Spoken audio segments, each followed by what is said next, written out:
दोस्तों आज के वीडियो में हम एक ऐसे मार्केट ट्रेंड की बात करने वाले हैं जिसे अगर आप सिर्फ इंडेक्स के ऊपर नीचे होने के नज़रिए से देखेंगे तो शायद इसकी असली कहानी आप मिस कर देंगे, क्योंकि पिछले कुछ महीनों में इंडियन इक्विटी मार्केट के अंदर एक बहुत बड़ा बदलाव दिखाई दे रहा है।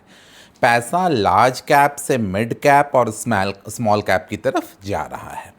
लेकिन उससे भी ज़्यादा महत्वपूर्ण बात यह है कि इस बार सिर्फ लिक्विडिटी नहीं आ रही है, अर्निंग्स भी साथ दे रही है। और यही वो कॉम्बिनेशन है जो किसी मार्केट रैली को सिर्फ लिक्विडिटी ड्रिवन रैली से निकालकर एक पॉसिबल अर्निंग्स लेड साइकिल में चेंज कर सकता है। आपके सामने जो डेटा है उसमें फिनेंशियल ईयर 27 के पहले 4 महीनों में स्मॉल कैप फंड्स में लगभग 25,200 करोड़ और मिड कैप फंड्स में लगभग 23,218 करोड़ का इनफ्लो आया। यानी सिर्फ इन दोनों कैटेगरीज में लगभग 48,500 करोड़। इसके मुकाबले लार्ज कैप फंड्स में सिर्फ करीब 4,863 करोड़ रुपए का इनफ्लो आया। और जुलाई में ये ट्रेंड और क्लियर हो गया। स्मॉल कैप फंड्स में लगभग 7,768 करोड़ रुपए का इनफ्लो आया, मिड कैप फंड्स में लगभग 6,192 करोड़, जबकि लार्ज कैप फंड्स में करीब 1,322 करोड़ का नेट आउटफ्लो देखने को मिला। जुलाई में कुल इक्विटी म्यूचुअल फंड इनफ्लो ज़रूर घटे, लेकिन स्मॉल कैप और मिड कैप में एलोकेशन मजबूत रहा। अब सवाल ये नहीं है कि स्मॉल कैप अच्छा है या लार्ज कैप, असल सवाल है कि क्या इंडियन मार्केट में अर्निंग्स लीडरशिप धीरे धीरे लार्ज कैप से आगे बढ़कर मिड कैप और स्मॉल कैप की तरफ शिफ्ट हो रही है। और अगर ऐसा है तो एक इन्वेस्टर को इस बदलाव का फ़ायदा कैसे उठाना चाहिए बिना उस ट्रैप में फंसे जिसमें वैल्यूएशंस बहुत ज़्यादा बढ़ जाए। आज हम इसी पूरी कहानी को समझने की कोशिश करेंगे। दोस्तों, मेरा नाम है सौरभ सुमन और मैं हूं आपका पर्सनल वेल्थ गाइड और आप देख रहे हैं मेरा चैनल इन्वेस्टिंग विद सौरभ। याद दिलाना चाहूँगा, मैं एक सेबी रजिस्टर्ड इन्वेस्टमेंट एडवाइज़र नहीं हूं, इसलिए कोई भी निवेश करने से पहले अपने वित्तीय सलाहकार की राय ज़रूर ले लें। पहला सवाल, आखिर स्मॉल कैप मिड कैप में इतना पैसा शिफ्ट क्यों हो रहा है? सबसे पहले एक बात समझिए, म्यूचुअल फंड फ्लो अपने आप में इन्वेस्टमेंट थीसिस नहीं होता है। अगर किसी कैटेगरी में पैसा आ रहा है तो इसका मतलब ये नहीं है कि उसके सारे स्टॉक खरीदने लायक हो गए। लेकिन जब 3 चीज़ें एक साथ दिखाई दें, कौन कौन सी? पहली, मजबूत इनफ्लोज, दूसरी इम्प्रूविंग अर्निंग्स और तीसरी इम्प्रूविंग लिक्विडिटी, तो ये ट्रेंड ज़रूर सीरियसली एनालाइज करने लायक बन जाता है। और अभी इंडिया में यही कॉम्बिनेशन दिखाई दे रहा है। फिनेंशियल ईयर 26 के पहले 4 महीनों में स्मॉल कैप फंड्स में करीब 17,728 करोड़ रुपए आए थे। इस साल फिनेंशियल ईयर 27 के पहले 4 महीने में ये फिगर लगभग 25,200 करोड़ हो गया, यानी लगभग 42% का जंप। मिड कैप फंड्स में भी पिछले साल के करीब 15,060 करोड़ के मुकाबले इस साल करीब 23,218 करोड़ का इनफ्लो आया, यानी लगभग 54% का ग्रोथ। और लार्ज कैप्स फिनेंशियल ईयर 26 के पहले 4 महीने में लगभग 7,741 करोड़ के मुकाबले फिनेंशियल ईयर 27 में करीब 4,863 करोड़, यानी करीब 37% की गिरावट। और इसलिए ये सिर्फ मार्केट रैली की कहानी नहीं है, ये कैपिटल एलोकेशन की कहानी भी है। और जुलाई के AMFI डेटा ने इस बदलाव को और क्लियर कर दिया। जुलाई में small cap funds inflow record करीब 7,768 करोड़ रुपए रहे, मिड कैप में करीब 6,192 करोड़ आए, जबकि लार्ज कैप फंड्स में आउटफ्लो हुआ। और इसी दौरान SIP कंट्रीब्यूशन लगभग 31,961 करोड़ रहा, लगभग रिकॉर्ड हाई के आसपास। इसका मतलब क्या है? रिटेल इन्वेस्टर का सिस्टमैटिक मनी अभी भी मार्केट में आ रहा है, पहली बात तो ये। लेकिन उस मनी का एक हिस्सा अब ज़्यादा एग्रेसिवली ग्रोथ ओरिएंटेड सेगमेंट्स की तरफ जा रहा है। लेकिन कहानी का सबसे इम्पॉर्टेंट हिस्सा अभी बाकी है। अगर सिर्फ लिक्विडिटी होती तो मैं आपको इतना एक्साइटेड नहीं करता। क्योंकि हिस्ट्री में हमने कई बार देखा है कि लिक्विडिटी स्मॉल कैप और मिड कैप को बहुत ऊपर ले जाती है, फिर अर्निंग्स उस वैल्यूएशन को जस्टिफाई नहीं कर पाती और करेक्शन बहुत ब्रूटल हो सकता है। लेकिन इस बार हमें अर्निंग्स में भी एक महत्वपूर्ण इंप्रूवमेंट दिखाई दे रहा है। आपके दूसरे बेसिकली जब हम डेटा को देखते हैं तो जून क्वार्टर के लिए निफ्टी मिड कैप 150 की 113 कंपनी और निफ्टी स्मॉल कैप 250 की 213 कंपनी का एनालिसिस अगर हम करते हैं तो बीएफएसआई और ऑयल एंड गैस को छोड़ दिया अगर गया, ताकि इस सेक्टर्स के अलग अलग अर्निंग डायनामिक के पूरे पिक्चर को हम डिस्टॉर्ट ना करें, और तब ये नंबर काफ़ी इंटरेस्टिंग निकल आता है। मिड कैप कंपनीज में रेवेन्यू ग्रोथ करीब 20%, नेट प्रॉफिट ग्रोथ लगभग 22%, स्मॉल कैप कंपनी में रेवेन्यू ग्रोथ लगभग 19% और नेट प्रॉफिट ग्रोथ करीब 42%, एंड स्मॉल कैप कंपनीज में ऑपरेटिंग प्रॉफिट ग्रोथ करीब 27.5% रही।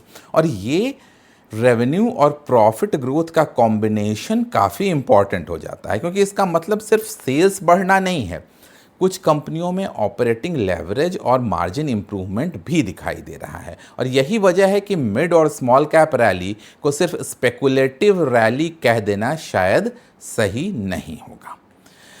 जून क्वार्टर में मिड और स्मॉल कैप यूनिवर्स की रेवेन्यू ग्रोथ लगभग 16 क्वार्टर्स में सबसे मजबूत रही। इंडिया इनकॉर्पोरेशन के ब्रॉडर यूनिवर्स में भी Q1 financial year 27 revenue growth करीब 19.4% रही, जो कम से कम 9 क्वार्टर में सबसे मजबूत ग्रोथ बताई जाती है। ऑटो, बैंकिंग, मेटल और फार्मा जैसे सेक्टर्स ने इसमें महत्वपूर्ण योगदान दिया। ICRA के एक अलग सैंपल में 838 लिस्टेड कंपनीज की Q1 रेवेन्यू करीब 22% ईयर ऑन ईयर बढ़ी। तो अब पिक्चर काफ़ी इंटरेस्टिंग हो जाता है। रेवेन्यू ग्रोथ और प्रॉफिट ग्रोथ को साथ में क्यों देखना चाहिए? मान लीजिए किसी कंपनी की रेवेन्यू 20% बढ़ी लेकिन प्रॉफिट सिर्फ 5% बढ़ा, तो मैं कहूँगा कि रुकिए, क्यों? क्योंकि ग्रोथ की क्वालिटी कमज़ोर हो सकती है। लेकिन अगर रेवेन्यू 20% बढ़ रही है और ऑपरेटिंग प्रॉफिट 27% और नेट प्रॉफिट 40% बढ़ रहा है तो कहानी अलग है। यहाँ ऑपरेटिंग लेवरेज हो सकता है, कैपेसिटी यूटिलाइजेशन बढ़ सकती है, फिक्स्ड कॉस्ट ज़्यादा रेवेन्यू पर स्प्रेड हो सकता है, रॉ मटेरियल प्रेशर कम हो सकता है, प्राइसिंग पावर इंप्रूव हो सकती है और बैलेंस शीट बेहतर होने पर फिनेंस कॉस्ट भी कम हो सकता है। लेकिन यहाँ एक बहुत बड़ा वार्निंग भी है, हाई प्रॉफिट ग्रोथ हमेशा हाई क्वालिटी ग्रोथ नहीं होता है। कभी कभी लो बेस के कारण प्रॉफिट ग्रोथ बहुत ज़्यादा दिखती है और यही हमें स्मॉल कैप डेटा में दिखाई देता है। बेस इफेक्ट समझिए, इस शब्द को बहुत गंभीरता से समझिए। स्मॉल कैप कंपनीज में नेट प्रॉफिट ग्रोथ करीब 42% रही। पहली नज़र में इन्वेस्टर कह सकता है कि वाह, स्मॉल कैप की अर्निंग्स तो लार्ज कैप से कई गुना तेज़ बढ़ रही है। लेकिन यही वो जगह है जहां डिसिप्लिन्ड इन्वेस्टर और मोमेंटम इन्वेस्टर अलग हो जाते हैं। आपको हमेशा पूछना है कि ये ग्रोथ किस बेस से आ रही है। अगर पिछले साल प्रॉफिट बहुत कम था तो इस साल 40, 50, 60% का ग्रोथ देखना आसान है। इसलिए मैं किसी भी स्मॉल कैप को सिर्फ प्रॉफिट ग्रोथ 40% है देखकर खरीदने के खिलाफ हूँ। बेसिकली मैं पूछूंगा कि रेवेन्यू ग्रोथ कितनी है, एबिटा ग्रोथ कितनी है, मार्जिन सस्टेनेबल है या नहीं, ऑपरेटिंग कैश फ्लो कितना है, फ्री कैश फ्लो कितना है, कर्ज घट रहा है या बढ़ रहा है, वर्किंग कैपिटल क्या कर रही है, प्रमोटर होल्डिंग स्टेबल है या घट रही है, प्रमोटर प्लेज तो नहीं बढ़ा रहा है बार बार, डाइल्यूशन तो नहीं हो रही है, और सबसे इंपॉर्टेंट बात, क्या अगले 3-4 साल तक ये ग्रोथ दोहराई जा सकती है? यही असली सवाल है। और एक महत्वपूर्ण बात और, स्मॉल कैप और मिड कैप में लिक्विडिटी का डर कम हुआ है। पिछले कुछ वर्षों में स्मॉल कैप फंड्स को लेकर एक बड़ा कंसर्न रहा है। अगर इन्वेस्टर अचानक से रिडेम्पशन कर ले तो क्या होगा? क्योंकि स्मॉल कैप स्टॉक्स में कई बार ट्रेडिंग लिक्विडिटी लिमिटेड होती है और अगर फंड्स को बड़ी मात्रा में स्टॉक्स बेचने पड़ें तो प्राइस इम्पैक्ट बहुत ज़्यादा हो सकता है। लेकिन 2026 में इस फ्रंट पे भी इम्प्रूवमेंट दिखाई दिया। एक एनालिसिस के अनुसार बड़े स्मॉल कैप फंड्स में 50% पोर्टफोलियो लिक्विडेट करने में लगने वाले औसत समय जून में करीब 27 दिन तक गिर गया, जबकि जनवरी 2026 में ये करीब 44 दिन था, अब 27 दिन पे आ गया। इसका मतलब ये नहीं है कि लिक्विडिटी रिस्क खत्म हो गया, बिल्कुल नहीं, लेकिन मार्केट रिकवरी और हायर ट्रेडिंग वॉल्यूम्स ने लिक्विडिटी कंडीशन को बेहतर किया है और ये म्यूचुअल फंड इंडस्ट्री के लिए पॉजिटिव डेवलपमेंट है। सेबी और इंडस्ट्री फ्रेमवर्क में लिक्विडिटी और स्ट्रेस टेस्टिंग को लेकर लगातार रिस्क मैनेजमेंट मैकेनिज्म मौजूद है, इसलिए इन्वेस्टर को fund level stress test disclosure भी देखना चाहिए। अब आते हैं इंटरेस्टिंग सवाल पर, क्या ये स्मॉल कैप और मिड कैप में नया बुल रन की शुरुआत का इंडिकेशन है? मेरा जवाब है कि पॉसिबल है, लेकिन अभी इसे ब्लाइंडली नई स्मॉल कैप रैली कहना जल्दबाजी होगी, क्योंकि मार्केट में एक बहुत बड़ा पैराडॉक्स है। एक तरफ अर्निंग्स इंप्रूव हो रही है, दूसरी तरफ वैल्यूएशंस अभी भी सस्ते नहीं हैं, और यही सबसे महत्वपूर्ण बात है। जुलाई के अंत में उपलब्ध मार्केट डेटा के अनुसार निफ्टी मिड कैप 150 लगभग 30x PE के आसपास था, जबकि स्मॉल कैप 250 करीब 32 से 34x PE जोन में था, डिपेंडिंग ऑन बेसिकली अगर हम सारे डेटा को देखें तब। इसका मतलब ये है कि मार्केट फ्यूचर ग्रोथ का एक बड़ा हिस्सा आज की प्राइस में ऑलरेडी डिस्काउंट कर चुका है। इसलिए good company and good stock एक चीज़ नहीं है। मैं बार बार कहता हूँ, कंपनी बहुत अच्छी हो सकती है, बिजनेस शानदार हो सकते हैं, अर्निंग ग्रोथ 25% हो सकती है, लेकिन अगर स्टॉक 60-70x अर्निंग्स पर ट्रेड कर रहा है तो इन्वेस्टर के लिए रिटर्न उतना अट्रैक्टिव नहीं भी हो सकता है, क्योंकि अर्निंग बढ़ने के बावजूद वैल्यूएशन मल्टीपल गिर सकता है। इसे मैं कहता हूँ earning growth versus valuation compression. इसे उदाहरण से समझिए, मान लीजिए किसी कंपनी का अर्निंग पर शेयर 100 के पास है, स्टॉक 40x PE पर ट्रेड कर रहा है, प्राइस है मान लो 4,000 रुपये। अब अगले 3 साल अर्निंग पर शेयर 25% कैगर से बढ़ता है, 3 साल बाद अर्निंग पर शेयर करीब 195 हो सकता है। अगर मार्केट अभी भी उसे 40x का वैल्यूएशन देता है तो प्राइस करीब 7,800, बहुत अच्छा रिटर्न। लेकिन मान लीजिए अर्निंग ग्रोथ के बावजूद मार्केट कहता है कि 40x PE बहुत ज़्यादा है, अब मैं इसे 28x PE दूंगा, तो प्राइस करीब 5460 होगा। यानी कंपनी ने शानदार अर्निंग्स ग्रोथ दी, लेकिन स्टॉक का रिटर्न उतना शानदार नहीं रहा। इसलिए स्मॉल कैप इन्वेस्टिंग में सबसे महत्वपूर्ण इक्वेशन है earning growth plus valuation plus time horizon, तीनों को एक साथ देखना होगा। अब सवाल है कि लार्ज कैप से पैसा क्यों निकल रहा है, ये भी समझना ज़रूरी है। लार्ज कैप कंपनी खराब नहीं हो गई हैं, ऐसा बिल्कुल नहीं है, बल्कि कई लार्ज कैप अभी भी एक्सेलेंट बिजनेस हैं, लेकिन मार्केट हमेशा रिलेटिव अपॉर्चुनिटी देखता है। अगर एक इन्वेस्टर को लगता है कि लार्ज कैप कंपनी अगले 3 साल में 12 से 15% अर्निंग ग्रोथ देगी और कोई मिड कैप कंपनी 20 से 25% सस्टेनेबल अर्निंग ग्रोथ दे सकती है, तो इन्वेस्टर मिड कैप को प्रीमियम देने के लिए तैयार हो सकता है। और यही कारण है कि मार्केट में कैपिटल रोटेशन होता है, और जुलाई में लार्ज कैप फंड्स में लगभग 1322 करोड़ का आउटफ्लो और स्मॉल और मिड कैप में स्ट्रॉन्ग इनफ्लो इस रोटेशन का सिग्नल है। लेकिन यहाँ भी एक इम्पॉर्टेंट पॉइंट है, लार्ज कैप से पैसा निकलना ये साबित नहीं करता कि लार्ज कैप खत्म हो गया। कई बार इन्वेस्टर्स लार्ज कैप से प्रॉफिट निकाल कर ब्रॉडर मार्केट में रीडिप्लॉय करते हैं, और जब वैल्यूएशन फिर नॉर्मलाइज होते हैं तो कैपिटल वापस लार्ज कैप में भी आ सकता है। इसलिए इसे large cap versus small cap की लड़ाई मत बनाइए, इसे मार्केट लीडरशिप रोटेशन की तरह देखिए। अब मैं आपको बताता हूँ कि इस ट्रेंड से मुझे सबसे ज़्यादा पसंद क्या आ रहा है। मुझे सिर्फ स्मॉल कैप पसंद नहीं आ रहा है, मुझे अर्निंग ब्रेथ पसंद आ रही है। अगर केवल 1-2 सेक्टर्स में अर्निंग बढ़ रही होती तो मैं इसे नैरो रैली कहता, लेकिन Q1 फाइनेंशियल ईयर 27 में ऑटो, बैंकिंग, मेटल, फार्मा और कई इंडस्ट्रियल बिजनेसेस में मजबूत नंबर्स देखने को मिले, और स्मॉल मिड कैप यूनिवर्स में metals, technology, pharma, industrials, building material, auto और कंज्यूमर फेसिंग बिजनेसेस ने अर्निंग ग्रोथ में काफ़ी बड़ा कंट्रीब्यूशन दिया। यानी इकोनॉमी के कई हिस्सों में एक्टिविटी दिखाई दे रही है। अगर हम वन बाय वन देखें तो ऑटो और ऑटो एंसिलरी, ये सेगमेंट मुझे इसलिए इंटरेस्टिंग लगता है क्योंकि यहाँ सिर्फ स्टॉक मार्केट मोमेंटम नहीं है, अंडरलाइंग डिमांड साइकिल भी बहुत इंपॉर्टेंट है। क्वार्टर वन फाइनेंशियल ईयर 27 में बजाज ऑटो जैसे बड़े टू व्हीलर्स और थ्री व्हीलर्स प्लेयर ने रेवेन्यू और प्रॉफिट में मजबूत ग्रोथ दिखाई।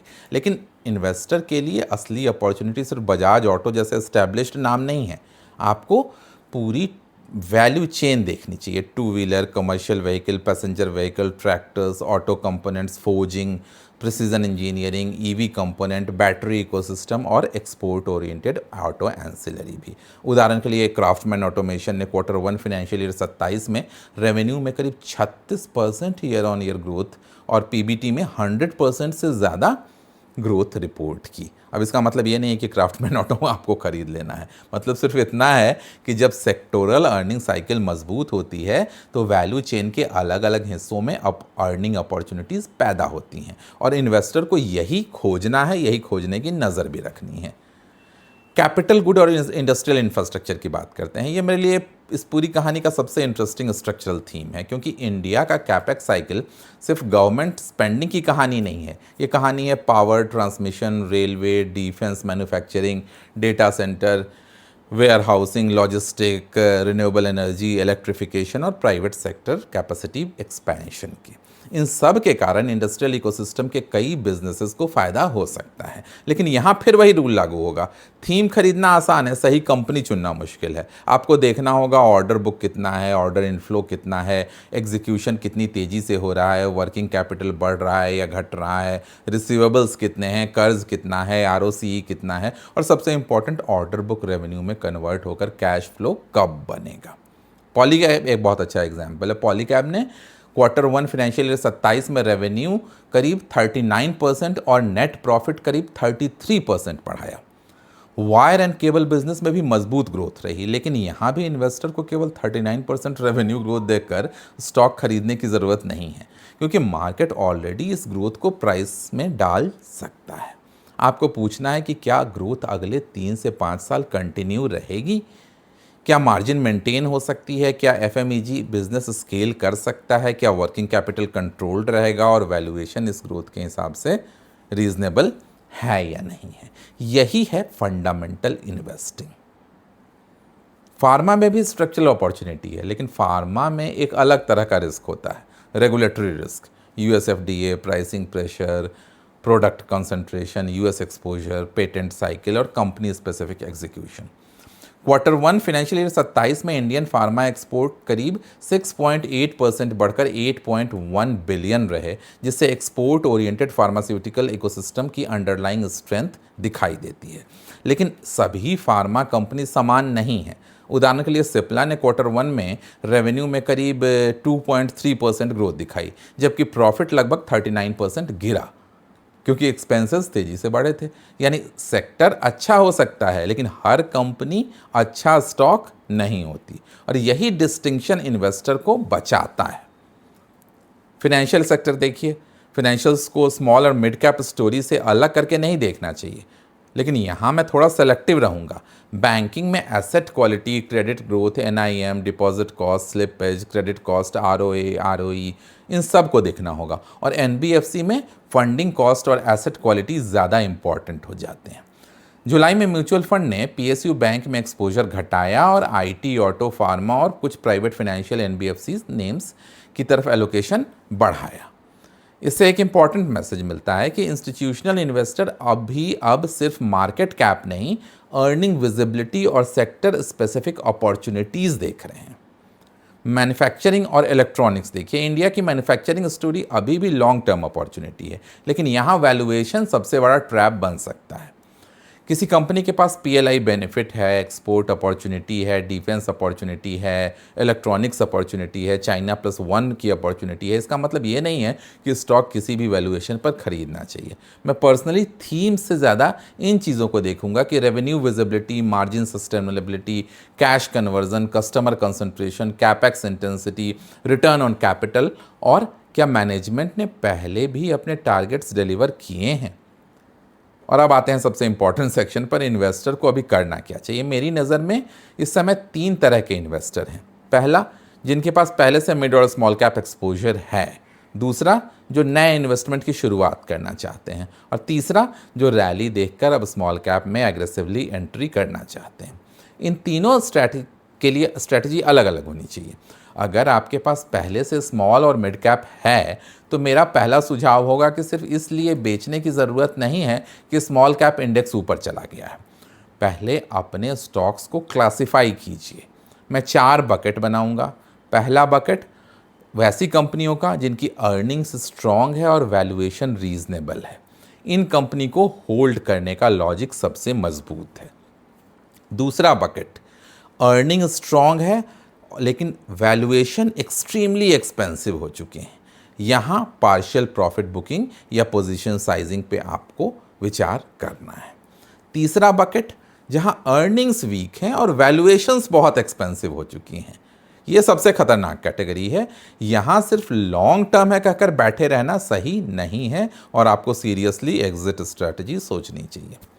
और चौथा बकेट अर्निंग्स वीक लेकिन स्टॉक थीम्स के नाम पे चल रहा है और यहाँ मैं सबसे ज़्यादा कॉशियस रहूँगा क्योंकि मार्केट इवेंचुअली अर्निंग्स मांगता है। अगर आप अभी नया इन्वेस्टमेंट शुरू कर रहे हैं तो सबसे बड़ी गलती होगी एक साथ पूरा पैसा स्मॉल कैप में डाल देना, क्योंकि स्मॉल कैप में वॉलेटिलिटी ज़्यादा होती है। आपको फेज्ड एलोकेशन करना चाहिए यहाँ। उदाहरण के लिए अगर आपको लॉन्ग टर्म इक्विटी एलोकेशन 100 रुपया करना है तो आप अपने ओवरऑल रिस्क प्रोफाइल के अनुसार लार्ज, मिड और स्मॉल कैप में एलोकेशन तय कर सकते हैं। लेकिन स्मॉल कैप को पूरा पोर्टफोलियो बना देना डाइवर्सिफिकेशन कहीं से नहीं है। एक प्रैक्टिकल अप्रोच ये हो सकती है कि लार्ज कैप आपके पोर्टफोलियो को स्टेबिलिटी देगा, मिड कैप ग्रोथ देगा और small cap higher growth potential पर हायर रिस्क के साथ, और पोर्टफोलियो को इन तीनों के कॉम्बिनेशन की तरह देखें। लेकिन अगर मैं आज स्मॉल कैप चुन रहा होता तो मैं कौन से 7 फिल्टर लगाता? ये सेक्शन शायद पूरी वीडियो का सबसे वैल्यूएबल हिस्सा है। Filter number 1, revenue growth. मैं आइडियली ऐसी कंपनीज को देखूंगा जहां रेवेन्यू ग्रोथ सिर्फ एक क्वार्टर की कहानी ना हो, कम से कम 3 से 5 साल का ट्रेंड देखना ज़रूरी है। Filter number 2, profit growth. Revenue बढ़ रही है लेकिन प्रॉफिट नहीं बढ़ रहा है तो सावधान हो जाएं। प्रॉफिट बढ़ रहा है लेकिन कैश फ्लो नहीं, और ज़्यादा सावधान हो जाएं। Filter number 3, cash flow. Small cap investing में ये मेरा सबसे महत्वपूर्ण फिल्टर होगा। पैट और कैश फ्लो अलग अलग चीज़ें हैं। कंपनी 100 करोड़ प्रॉफिट दिखा सकती है लेकिन अगर ऑपरेटिंग कैश फ्लो लगातार कमज़ोर है तो सवाल उठना चाहिए कि प्रॉफिट आखिर जा कहाँ रहा है। फिल्टर नंबर 4, कर्ज, डेट। मैं पूछूंगा कि क्या कंपनी ग्रोथ के लिए कर्ज ले रही है। अगर कर्ज लेकर आरओसी बढ़ रहा है और कैश फ्लो मजबूत है तो एक कहानी है। अगर कर्ज बढ़ रहा है और कैश फ्लो कमज़ोर है तो ये एक वार्निंग साइन है। फिल्टर नंबर 5, प्रमोटर और गवर्नेंस। स्मॉल कैप में ये लार्ज कैप से भी ज़्यादा महत्वपूर्ण है। Promoter holding, pledge, related party transactions, auditor changes, capital allocation, warrants, preferential allotments, frequent equity dilution, इन सब को इग्नोर मत कीजिए। ये शानदार थीम और ख़राब गवर्नेंस मिलकर इन्वेस्टर के लिए बहुत ख़राब इन्वेस्टमेंट बन सकते हैं, इसलिए बहुत सावधान रहिए। और छठा फिल्टर, वैल्यूएशन। मैं सिर्फ पी नहीं देखूंगा, पी के साथ मैं देखूंगा PG, EV, EBITDA, ROC, ROE, free cash flow yield और सबसे इंपॉर्टेंट एक्सपेक्टेड अर्निंग ग्रोथ। क्योंकि 50x पी वाली कंपनी हमेशा एक्सपेंसिव नहीं होती और 15x पी वाली कंपनी हमेशा सस्ती भी नहीं होती। 15x पी वाली कंपनी की अर्निंग्स गिर रही है तो 15x भी एक्सपेंसिव हो सकता है। फिल्टर 7, अर्निंग्स रिवीजन, और ये सबसे पावरफुल फिल्टर हो सकता है। देखिए 3 महीने पहले एनालिस्ट अर्निंग ग्रोथ कितना एक्सपेक्ट कर रहे थे और अब कितना एक्सपेक्ट कर रहे हैं। अगर अर्निंग्स एस्टीमेट लगातार ऊपर जा रहे हैं और स्टॉक वैल्यूएशन अभी रीजनेबल हैं तो ये बहुत इंटरेस्टिंग कॉम्बिनेशन हो सकता है। इसके उलट स्टॉक ऊपर जा रहा है लेकिन अर्निंग एस्टीमेट्स नीचे आ रहे हैं तो मैं सावधान हो जाऊंगा। अब एक बहुत इंपॉर्टेंट डिस्टिंक्शन, इंडेक्स में निवेश करना और इंडिविजुअल स्मॉल कैप्स चुनना अलग अलग खेल है। अगर आप निफ्टी स्मॉल कैप 250 जैसे ब्रॉड इंडेक्स में निवेश करते हैं तो आपको 250 कंपनी का डाइवर्सिफिकेशन मिलता है।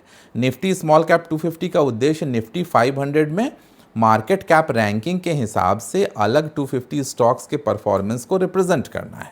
इसमें खराब कंपनीज भी हो सकती हैं, लेकिन अच्छी कंपनीज का एक्सपोजर भी मिलेगा। इंडिविजुअल स्मॉल कैप स्टॉक्स में पोटेंशियल ज़्यादा हो सकता है, लेकिन कंपनी स्पेसिफिक रिस्क भी उतना ही ज़्यादा हो सकता है। इसलिए कोर पोर्टफोलियो में डाइवर्सिफाइड एक्सपोजर और सैटेलाइट पोर्टफोलियो में सेलेक्टिव स्टॉक पिकिंग एक ज़्यादा डिसिप्लिन्ड फ्रेमवर्क हो सकता है। और यहाँ एक साइकोलॉजिकल ट्रैप है। जब स्मॉल कैप इंडेक्स 20-25% ऊपर जाता है तो इन्वेस्टर सोचता है अब तो बहुत देर हो गई। फिर कोई स्टॉक 10% गिरता है तो वही इन्वेस्टर सोचता है अब तो बाइंग अपॉर्चुनिटी है। दोनों गलत हो सकते हैं। मार्केट में एंट्री का सही सवाल ये नहीं है कि स्टॉक कितना गिरा, सही सवाल है कि स्टॉक की इंट्रिंसिक वैल्यू के मुकाबले प्राइस कहाँ है। और इससे भी बेहतर सवाल, अगले 3 साल की अर्निंग ग्रोथ के मुकाबले आज की वैल्यूएशंस क्या है।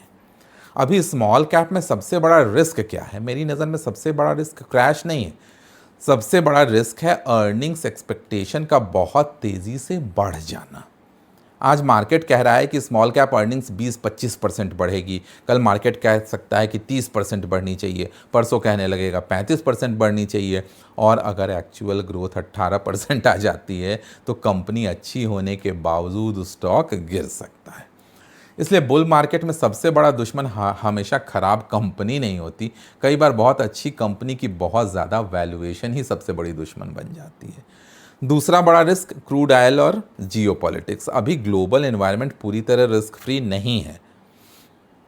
क्रूड ऑयल अभी भी $90 के आसपास ट्रेड कर रहा है और मिडिल ईस्ट टेंशन की वजह से इंडियन मार्केट पे प्रेशर बना हुआ है। इंडिया एक मेजर ऑयल इंपोर्टर है, इसलिए क्रूड ऊपर जाने का असर इन्फ्लेशन, करंट अकाउंट, रुपी, इनपुट कॉस्ट, मार्जिन और आरबीआई पॉलिसी एक्सपेक्टेशन सभी पे पड़ सकता है। स्मॉल और मिड कैप कंपनीज में कई बार मार्जिन क्वेश्चन लार्ज कैप से कम होता है और इसलिए क्रूड ऑयल शॉक को इग्नोर करना गलती होगी। तीसरा रिस्क मॉनसून और rural demand. Auto, FMCG, tractor, two wheelers, rural consumption, agri related businesses, इन सब के लिए मॉनसून इम्पॉर्टेंट है। अगर रूरल डिमांड मजबूत होती है तो कई मिड और स्मॉल कैप कंपनीज को ऑपरेटिंग लेवरेज मिल सकता है, लेकिन अगर डिमांड डिसअपॉइंट करती है तो हाई वैल्यूएशन वाली कंज्यूमर और डिस्क्रिशनरी कंपनीज में करेक्शन ज़्यादा हो सकता है। चौथा रिस्क फॉरेन मनी की वापसी। ये भी इंटरेस्टिंग है। जुलाई में एफपीआई नेट बायर बने और अगस्त के पहले 2 हफ्तों में भी फॉरेन पोर्टफोलियो फ्लोज वापस आते दिखाई दिए। अगर फॉरेन इन्वेस्टर इंडियन इक्विटीज़ में वापस आते हैं तो लार्ज कैप को पहले फ़ायदा मिल सकता है क्योंकि लिक्विडिटी ज़्यादा होती है, लेकिन अगर डोमेस्टिक लिक्विडिटी स्मॉल और मिड कैप में बनी रहती है तो फॉरेन मनी भी धीरे धीरे ब्रॉडर मार्केट में फैलता है और मिड और स्मॉल कैप रैली को दूसरा लेग मिल सकता है। इसलिए आने वाले महीनों में सिर्फ एफआईआई नंबर मैं नहीं देखूंगा, मैं देखूंगा एफआईआई, डीआईआई, अर्निंग्स और वैल्यूएशन, इन चारों का कॉम्बिनेशन क्या कह रहा है। और सबसे बड़ा सवाल, क्या हमें स्मॉल कैप फंड में इन्वेस्टमेंट बढ़ाना चाहिए? मेरी राय में इसका जवाब इन्वेस्टर की एग्जिस्टिंग एलोकेशन पर डिपेंड करेगा। अगर किसी इन्वेस्टर का पोर्टफोलियो पहले से ही हैविली स्मॉल कैप ओरिएंटेड है तो सिर्फ इसलिए एलोकेशन बढ़ाना सही नहीं है कि पिछले कुछ महीनों में स्मॉल कैप आउट परफॉर्म कर रहा है। लेकिन अगर किसी इन्वेस्टर के पोर्टफोलियो में स्मॉल मिड कैप एक्सपोजर बहुत कम है और उसका होराइजन 7 से 10 साल का है तो वो धीरे धीरे एक्सपोजर बिल्ड करने पे विचार कर सकता है, एक साथ नहीं, स्टैगर्ड मैनर में, क्योंकि हम फ्यूचर नहीं जानते और मार्केट में सबसे पावरफुल स्ट्रैटेजी अक्सर प्रेडिक्शन नहीं, पोजीशन साइजिंग होती है। मिड कैप और स्मॉल कैप में मुझे कौन ज़्यादा पसंद है? अगर मुझे रिस्क एडजस्टेड बेसिस पे चूज़ करना हो तो मैं मिड कैप को कोर ग्रोथ एलोकेशन और स्मॉल कैप को सैटेलाइट एलोकेशन की तरह देखना पसंद करूंगा। क्यों? क्योंकि मिड कैप कंपनीज अक्सर business maturity, management depth, balance sheet, institutional ownership और लिक्विडिटी के मामले में स्मॉल कैप से थोड़ी बेहतर स्थिति में हो सकती है। लेकिन इसका मतलब ये नहीं है कि सभी मिड कैप सेफ है। मिड कैप 150 का पी लगभग 30x के आसपास है, इसलिए वैल्यूएशन डिसिप्लिन यहाँ भी ज़रूरी है। और स्मॉल कैप में मेरा अप्रोच होगा इंडेक्स में ब्रॉड एक्सपोजर या बहुत केयरफुली सेलेक्टेड बिजनेसेस। अगर इंडिविजुअल स्टॉक्स चुन रहा हूँ तो मैं स्मॉल कैप लेबल नहीं देखूंगा, मैं देखूंगा क्या ये कंपनी अगले 5-7 साल में मिड कैप बनने की पोटेंशियल रखती है। और यही मेरे लिए सबसे इंटरेस्टिंग स्मॉल कैप क्वेश्चन है, क्योंकि असली स्मॉल कैप अपॉर्चुनिटी क्या है? असली अपॉर्चुनिटी वो नहीं है कि कोई 500 करोड़ की कंपनी अगले 6 महीने में 1000 करोड़ की मार्केट कैप हो जाए। असली अपॉर्चुनिटी ये है कि एक छोटी कंपनी धीरे धीरे मार्केट लीडर बने, रेवेन्यू 15-20% CAGR से बढ़े, मार्जिन इंप्रूव हो, ROCE मजबूत रहे, डेट कंट्रोल में रहे, कैश फ्लो मजबूत हो और 5-7 साल बाद वो एक बड़ी कंपनी बन जाए। अगर ऐसा होता है तो इन्वेस्टर के लिए सिर्फ अर्निंग ग्रोथ्स नहीं मिलती, उसे वैल्यूएशन री रेटिंग भी मिल सकती है। और यही स्मॉल कैप इन्वेस्टिंग का असली मैजिक है। लेकिन इसके उलट स्मॉल कैप इन्वेस्टिंग का डार्क साइड भी है। एक कंपनी अच्छा बिजनेस लगती है, प्रमोटर अच्छा लगता है, सेक्टर शानदार लगता है, ऑर्डर बुक बड़ा है, स्टॉक 30x PE पे है, फिर अचानक से ऑर्डर एग्जीक्यूशन स्लो हो जाता है, वर्किंग कैपिटल बढ़ गया, डेट बढ़ गया, प्रमोटर प्लेज आ गया, कस्टमर कॉन्सेंट्रेशन सामने आया और अर्निंग्स एस्टिमेट्स गिरने लगे, स्टॉक 40% गिर सकता है। इसलिए स्मॉल कैप इन्वेस्टिंग में बिजनेस एनालिसिस ऑप्शनल नहीं है। तो मेरी पूरी इन्वेस्टमेंट फ्रेमवर्क क्या होगी? मैं इसे 5 वर्ड्स में समराइज करना चाहूँगा: ग्रोथ, क्वालिटी, कैश, वैल्यूएशन और पेशेंस। ग्रोथ, अर्निंग्स बढ़नी चाहिए। क्वालिटी कहने का मतलब बिजनेस और मैनेजमेंट क्वालिटी मजबूत होनी चाहिए। कैश यानी प्रॉफिट कैश में कन्वर्ट होना चाहिए। वैल्यूएशन यानी प्राइस रीजनेबल होना चाहिए। और पेशेंस, इन्वेस्टमेंट थीसिस को आपको टाइम देना चाहिए। अगर मैं इन पांचों में से 4 चीज़ें हैं तो स्टॉक इंटरेस्टिंग हो सकता है। अगर सिर्फ एक चीज़ मौजूद है, स्टॉक बहुत तेज़ी से बढ़ रहा है, तो मैं उससे वन हैंड डिस्टेंस पे रहूँगा। और अब वापस उस 48,500 करोड़ वाले नंबर पे आते हैं। ये नंबर हेडलाइन ज़रूर है, लेकिन मेरे लिए इसका असली मतलब कुछ और है। ये बताता है कि डोमेस्टिक कैपिटल मार्केट में एक स्ट्रक्चरल चेंज हो रहा है। इंडियन हाउस होल्ड्स अब इक्विटी मार्केट में ज़्यादा सिस्टमेटिक तरीके से पैसा लगा रहे हैं। SIP मजबूत है, mutual fund AUM record level पे है। जुलाई 2026 में overall mutual fund industry AUM करीब 85 लाख करोड़ के रिकॉर्ड स्तर पे पहुंचा। यानी मार्केट को एक डोमेस्टिक लिक्विडिटी इंजन मिल गया है। और यही डोमेस्टिक लिक्विडिटी स्मॉल और मिड कैप्स के लिए इम्पॉर्टेंट है, क्योंकि इन सेगमेंट्स की परफॉर्मेंस अब सिर्फ FII फ्लो पर डिपेंड नहीं है।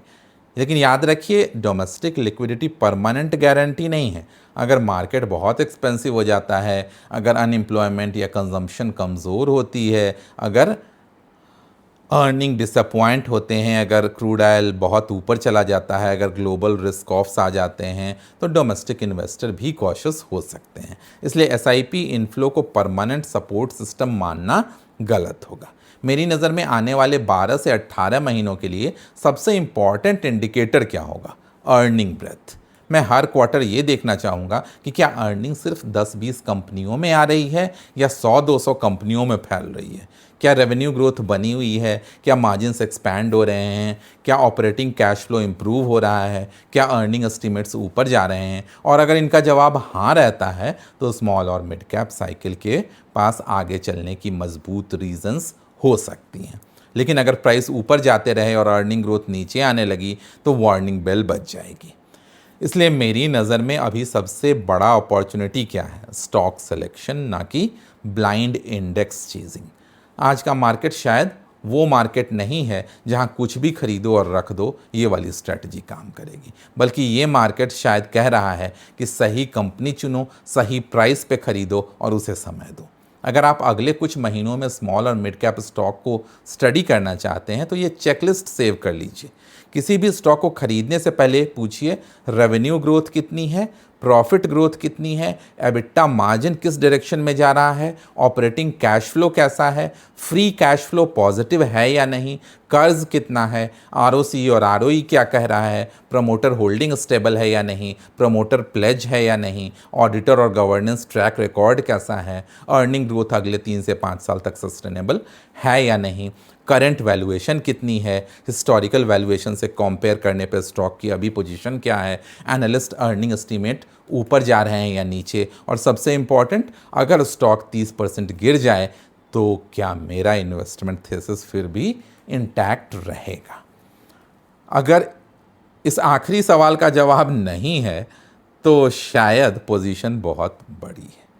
तो दोस्तों, आज की पूरी कहानी को अगर मैं एक सेंटेंस में समराइज़ करूं तो वो ये होगा कि स्मॉल और मिड कैप में पैसा सिर्फ इसलिए नहीं जा रहा कि इन्वेस्टर रिस्क लेने लगे हैं। इस बार अर्निंग रिकवरी भी इस रोटेशन को सपोर्ट कर रही है। फिनेंशियल ईयर 27 के पहले 4 महीने में करीब 48,500 करोड़ का कंबाइंड स्मॉल और मिड कैप फंड इनफ्लो, जुलाई में स्मॉल कैप के रिकॉर्ड इनफ्लो, मिड कैप में मजबूत एलोकेशन, लार्ज कैप फंड में आउटफ्लो, और दूसरी तरफ जून क्वार्टर में मिड और स्मॉल कैप कंपनीज की मजबूत रेवेन्यू और प्रॉफिट ग्रोथ। ये सारे सिग्नल एक साथ देखने पर एक इंटरेस्टिंग पिक्चर बनती है। लेकिन इसका मतलब ये नहीं है कि हर स्मॉल कैप स्टॉक खरीदने का समय आ गया है, बल्कि मेरा मैसेज इसका ठीक उल्टा है। अब स्टॉक सिलेक्शन का महत्व और बढ़ गया है, क्योंकि जब लिक्विडिटी आती है तो अच्छे स्टॉक्स ऊपर जाते हैं, लेकिन उसी लिक्विडिटी के साथ मीडियोकर स्टॉक्स भी ऊपर जा सकते हैं। और जब अर्निंग साइकिल मजबूत होती है तो अच्छे बिजनेसेस इवेंचुअली अपने नंबर से वैल्यूएशंस जस्टिफाई कर सकते हैं, लेकिन वीक बिजनेसेस की कहानी ज़्यादा समय तक नहीं चलेगी। इसलिए स्मॉल कैप को कैटेगरी की तरह मत देखिए, मिड कैप को कैटेगरी की तरह मत खरीदिए, बिजनेस खरीदिए, अर्निंग्स खरीदिए, कैश फ्लो खरीदिए, मैनेजमेंट क्वालिटी खरीदिए, और वैल्यूएशंस को कभी मत भूलिए। अगर आपकी इन्वेस्टमेंट होराइजन लंबी है, अगर आपको पोर्टफोलियो डाइवर्सिफाइड है, अगर आप वॉलेटिलिटी सह सकते हैं, तो मिड और स्मॉल कैप सेगमेंट आने वाले वर्षों में वेल्थ क्रिएशन का एक बहुत महत्वपूर्ण पावरफुल हिस्सा बन सकता है। लेकिन अगर आप सिर्फ इसलिए स्मॉल कैप में जा रहे हैं क्योंकि सब लोग कमा रहे हैं, तो शायद यही सबसे खतरनाक रीज़न आपका हो सकता है। क्योंकि मार्केट में सबसे ज़्यादा नुकसान अक्सर तब नहीं होता जब हमें अपॉर्चुनिटी दिखाई नहीं देती, बल्कि तब होता है जब हमें अपॉर्चुनिटी दिखाई देती है लेकिन रिस्क दिखाई देना बंद हो जाता है। और इस समय मेरी सबसे बड़ी सलाह यही होगी कि अपॉर्चुनिटी देखिए, लेकिन वैल्यूएशन और रिस्क को नज़रअंदाज मत कीजिए, क्योंकि लॉन्ग टर्म वेल्थ क्रिएशन में रिटर्न कमाना जितना ज़रूरी है, कैपिटल को बचाए रखना भी उतना ही ज़रूरी है। दोस्तों, उम्मीद है इंसाइट मिली होगी आपको स्मॉल कैप के प्रेजेंट कंडीशन के बारे में, और अकॉर्डिंगली आप अपनी स्ट्रैटेजी प्लान कर पाएंगे। आज के वीडियो को एक चेकलिस्ट की तरह ज़रूर इस्तेमाल कीजिएगा। जल्दी ही मिलते हैं ऐसे किसी नए वीडियो के साथ। तब तक के लिए सौरभ सुमन साइनिंग ऑफ।